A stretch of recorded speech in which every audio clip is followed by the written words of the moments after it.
Well, here you have it, folks. More protests, more riots broke out last night, this time in Lancaster, Pennsylvania. The source of outrage for BLM protesters and rioters this time was the shooting of a 27-year-old man who charged police officers with a knife after officers responded to a house call to the residence. The 27-year-old Ricardo Munoz has a history of run-ins with the Lancaster Police Department. Back in March of 2019, Munoz was arrested and charged with 4 counts of aggravated assault. 4 counts of aggravated assault after using a knife on 4 individuals following an altercation outside of a Lancaster home. Anytime a police officer is forced to use his firearm in the line of duty, we want to be able to examine the facts to better understand what happened, why it happened, how it can be prevented in the future, and to see whether or not there was wrongdoing on the police officer's part. With that in mind, let's tune into the body cam footage to see exactly how this incident played out, see if we can try to understand whether or not the police officer's actions were justified, if there was anything that could have been done to prevent another tragic loss of life, this time here in Lancaster, Pennsylvania. 28 coming your way. Quarter 2, you boy. Where'd they go?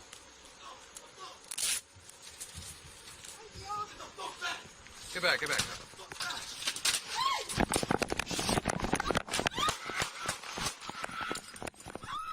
Obviously, a very disturbing video there as we see the officer approaching the house, responding to a house call. The victim of the shooting ends up charging the officer, knife in hand, in a clearly threatening position.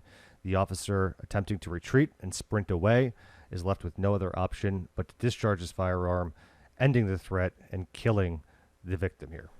After having an opportunity to watch that body cam footage, I do not understand how any reasonable person can watch how this unfolded and determine that the police officer did not have any other course of action to take other than to end the life of the person who came after him with a knife in a dead sprint. The officer was doing the officer's job. He was responding to a house call. Someone placed a call and requested police assistance. The officer showed up in a non-threatening way, no weapons visible. When the door opened, the officer began a slow retreat. A couple of steps backwards he took, in which case the victim of the shooting ended up charging the officer. The officer retreated and clearly, in an effort to defend his own life, discharged his weapon when he felt like he had nowhere else to go. Now, the idea that BLM has used this particular incident as a reason to hit the streets of Lancaster in protest to justify the riots and the violence should tell you everything that you need to know about the motives of that particular organization. Now, whenever a police officer is involved in a shooting and forced to discharge their firearm on one of our fellow citizens, it's absolutely paramount that an investigation takes place to determine whether or not the police officer's actions were consistent with the oath that they took to protect and serve our communities.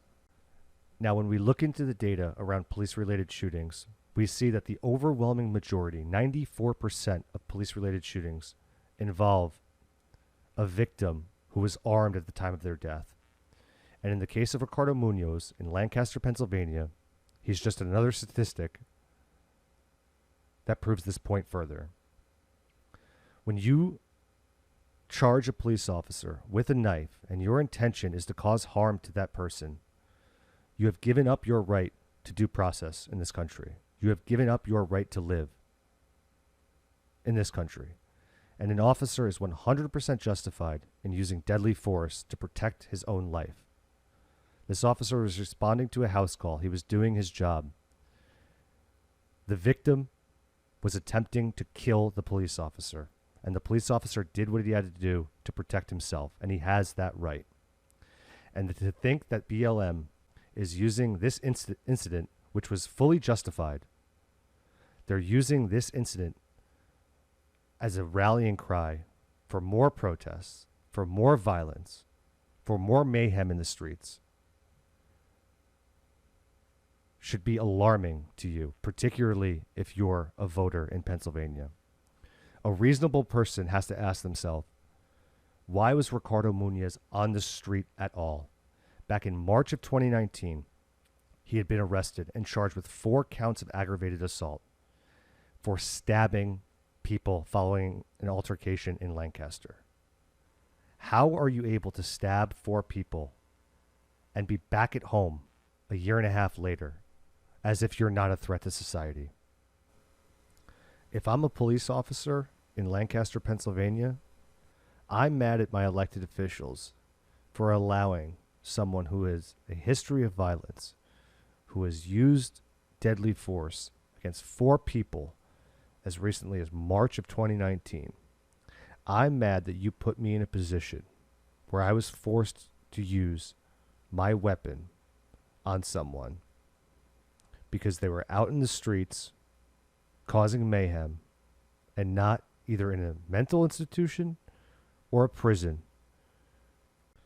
If you're a citizen of Pennsylvania, of Lancaster, or any other city in the United States that has suffered from the protests, the riots, the violence, I would encourage you to think about whether or not this is the type of society you want to live in.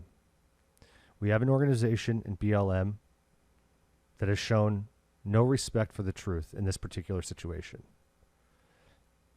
They were more than happy to exploit the tragic death of Ricardo Munoz, who died in a way that was justified on the police officer's part after attacking a police officer with a knife.